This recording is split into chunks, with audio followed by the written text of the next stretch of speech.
toshlarni oladigan, olib qo'yadigan birini ishga olishimiz kerak. Ki bunday toshlar yo'lning o'rtasida turmasin deb o'ylabdi-yu, u aqlli bir nimasiga, boshiga bir fikr kelmabdi. Bir ko'chadan toshni olib qo'yish ham iymonni bir nimasidan degan hadis esiga kelmabdi. Janob vazir, men hozir borib podshohga aytaman deb, oradan ozgina o'tgandan keyin bir qo'miton qilichlari bilan kelib qarasa, yo'lning o'rtasida tosh turibdi. Atrofida aylanib atrofdagilarga bir ikki zug'um qilibdi.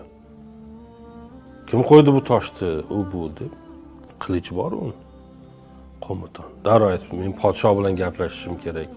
Bu ko'chada o'rtasiga tosh olib kelib qo'yadiganlarni jazolaydigan bir qonun chiqarmasak, bo'lmaydi bu. Odamlar tartibsiz bo'lib ketdi, ko'chaning o'rtasiga tosh qo'yadigan bo'lib ketdi deb ketibdi o'tib. Oradan ozgina payt o'tgandan keyin saroyni masxarabozi, qiziqchisi, hammani kuldirib yuradigan kelibdi, qarasa bir tosh turibdi, atrofida u yoqqa aylanibdi, bu yoqqa aylanibdi.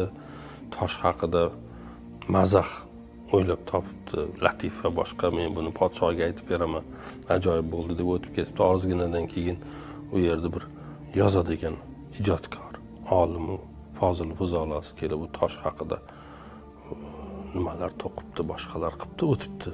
Keyin bir o'sha yerda yurgan bir odam bor ekan, saroyda nimalarni qilib yurgan, qarasa o'rtada tosh turibdi.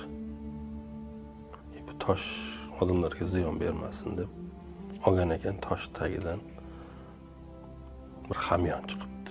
Hamyonni ochsa, ichida shunaqa bir yozuv bor ekan. Toshni tagiga qo'lni qo'ymasdan turib bir natijaga erishib bo'lmaydi. Hamyonni ichida pul ham bo'lgan ekan. O'shaning uchun boyagi tosh tagiga sen ham qo'lingni qo'y deydi-yu, qarab turma deydi-ku. Ya'ni biz agar endi hozir men o'ylayman-da, agar hamma o'zini bu boyagi normalarda, bir insoniy normalarda atrofga munosabat qilganimizda bugun ko'chada farroshga ehtiyoj qolmasdi.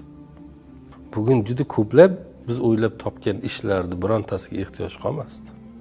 Hatto ayrim qonunlarga ham ehtiyoj bo'lmasdi.